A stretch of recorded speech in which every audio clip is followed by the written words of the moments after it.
Yan, na-jackpotan ni GR yung mga bato. Yan, kung ginto yan GR, mayaman ka na, ano? Ay, mayaman na pala tayo. Hindi mambabalato lang ako.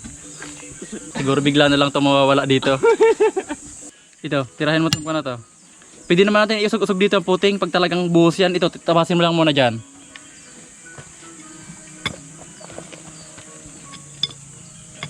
Ibitiw mo nga yung tansi kung hanggang saan para pwede naman natin ilipat dito yung puting. Ah, sagad na pala yan. Hahagipin talaga yan, sige.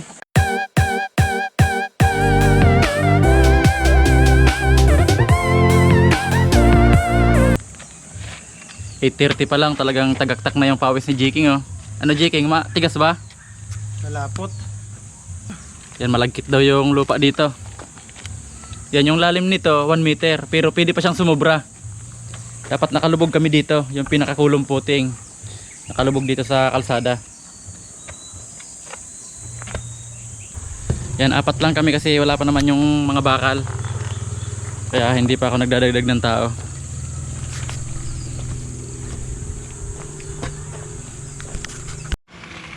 May nahukay yatang kayamanan si Jiking, oh. Ano yung Jiking? Chon. Parang kulambo, ah. Oh, Wala kayong sa loob. pom ng kuhan. Baka may kuhan yan. Baka may ginto yan sa loob. Oh. Sira na pom, ano. Yung may mga alam spring.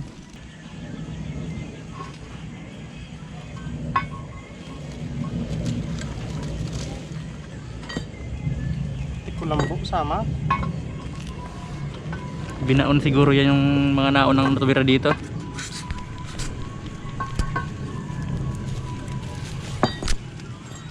Wala pa ba yung order nating guantes, Jiking? Wala pa. Baka mamaya dumating kasi para hindi masakit sa kamay.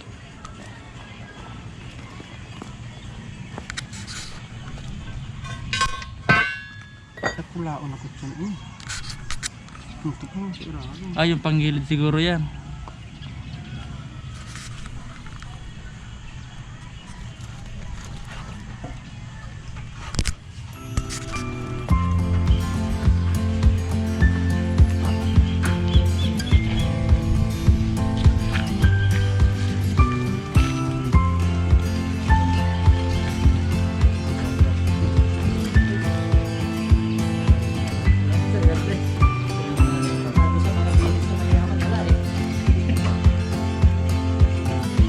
Ganda to, ratatan.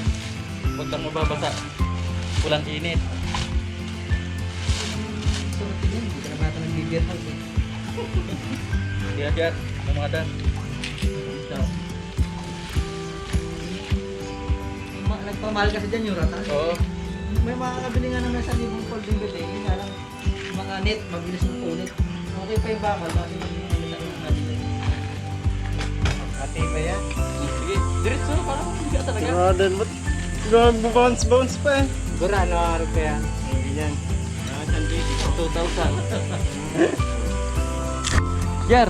Jar! Yan, sinubukan ng mga kabayan ni JR, oh. Ayos ba JR? Yes. Sige kuya, salamat. Salamat sir.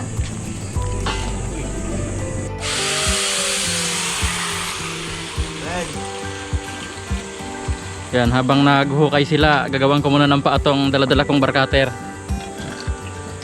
Yan. Yan, ito yung gagawin kong paa niyan. Angle bar na 2x1/4.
Okay na. Eh, paano yung barkater namin? Yan, hawakan na lang yung kulang. Tubo na lang to. Isalpak na lang dyan.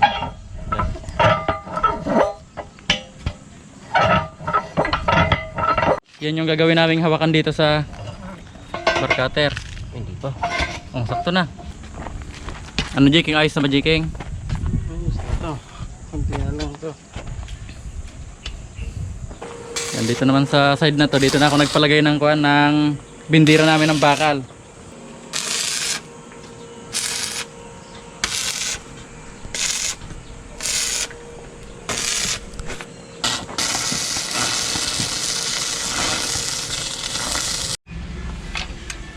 Yan, okay na mga kabayan. Tapos ko na yung bindira namin. Naka-ready na. Ano yung GR? Nagdala ka na yata ng sinsila. Yan, yung isa dito medyo okay dito. Walang gaanong bato. Pero dito, yan, malalaking bato. Yung kwan dito, yung puting ng riprap. Yan, hinagip namin. Kaya sisinsilin namin to dito. Yan, kumuha ng sinsil si GR. Yan, na-jackpatan ni GR yung mga bato. Yan, kung ginto yan GR, mayaman ka na, ano? Ay, mayaman na pala tayo. Yan, kung ginto daw yan, hindi pala mababalatot si GR. Siguro bigla na lang ito mawawala dito.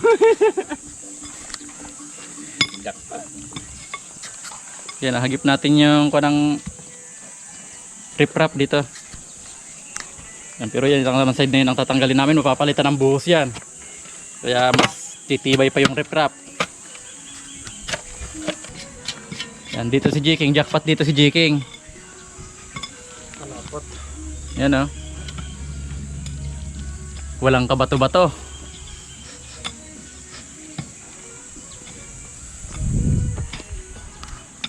Di, para hindi ka naman lugi GR, mamayang alauna si Jiking naman dyan. Ikaw naman dito. No? Sige, sige. No way. No way, kabayan. No way. Parang ayaw yata pumayag si Jiking, ah. Ito, tirahin mo itong na to. Pwede naman natin iusog-usog dito ang puting. Pag talagang buhos yan, ito, tapasin mo lang muna dyan.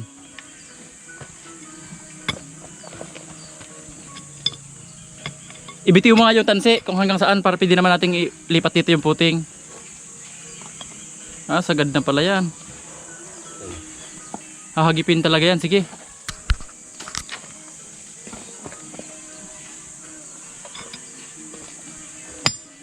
Yan kasi yung pinakaposte nito. Yung riprap. Yan, mga kwanta, mga adobe. Yan, pero pag tinanggal namin yan, mapapalitan naman siya ng buhos. Kaya okay lang yan. Saka ang dami naman poste niya, no? Sunod-sunod. Saka mayroon pa yan dito, ano? Tie beam, ito.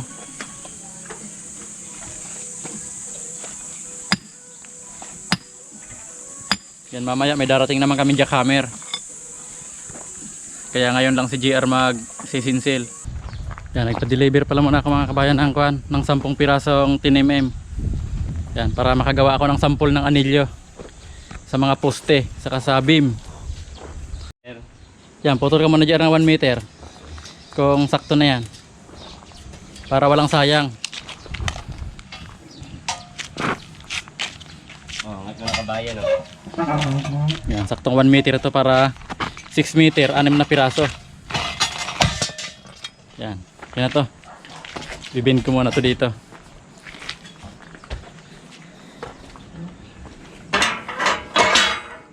Yan, sakto. Yan, ito na yung anilyo namin dito. Sa mga post dito. Ang sukat nito 34 by 14 cm. Yan, kasi yung pinaka-poste namin 20 by 40 cm yan. Tapos yung pinaka-concrete cover namin, yung simento sa labas ng anilyo, yan 3 cm yan, kabilaan. Tapos dito, kaya nag-list kami ng 6 cm. Kaya ito yung naging sukat nya, 14 cm by 34 cm. Yan, ito na yung gagawin ko. Ako magagawa nito habang naguhukay pa sila dito. Yan, yung hinuhukay na nila ngayon, ito ng wool footing dito sa harap. Yan, naglalagay lang sila ng bubong kasi grabing init. Yan, naglagay lang sila ng mga bakal. Yan. Nandito yung hollow blocks namin, 40 cm yung wall footing. Yan, itutuloy ko na yung paggawa ko ng anilyo. Yan, ito na yung mga gagawin kong anilyo. Ang haba nito, sakto 1 meter to. Kaya yung 6 meter, 6 na piraso nito. Yan, para wala siyang sobra, saktong sakto. Yan, ito naman yung bindiran. Yan, dito ko siya bibindirin.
Yan, ito na yung mga ginawa kong anilyo, mga kabayan. Yan, para yan dyan sa mga poste. Yan ngayon, ang hinihintay na lang namin yung bakal para sa kulom. Pwede na kuhanin to, pwede na buhusan yan. Okay na yung hukay niyan.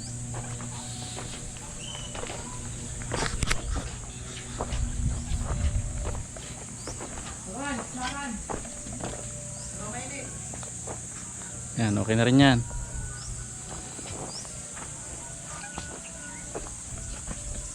$40 cm yan, Jiki nga. 40 ba yan? Parang maliit ah. 40 yan, Tupper. Lilinisin pa. Kunti na lang bawas sa dalawang gilid na. Yan, ito. Yun na lang yung hindi namin natatapos. Dahil may mga bato. Yan, hinihintay pa namin yung jackhammer. Yan, ito okay na rin dito.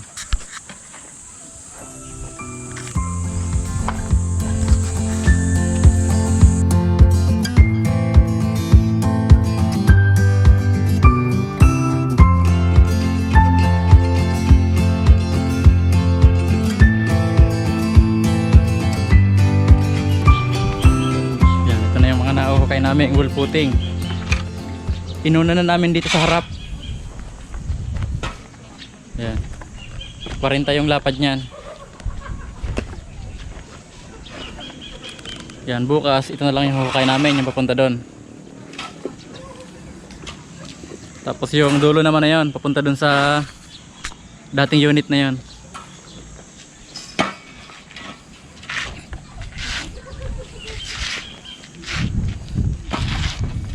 Pinapatanggal ko lang kay GR yung mga sumobra dito sa kalsada na lupa.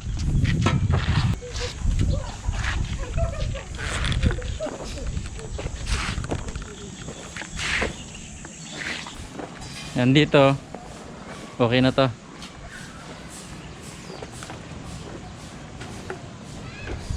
Pitong poste na. Yan, di bala yung dalawa, yung dyan sa kanto na yan. Saka doon sa kanto na yan.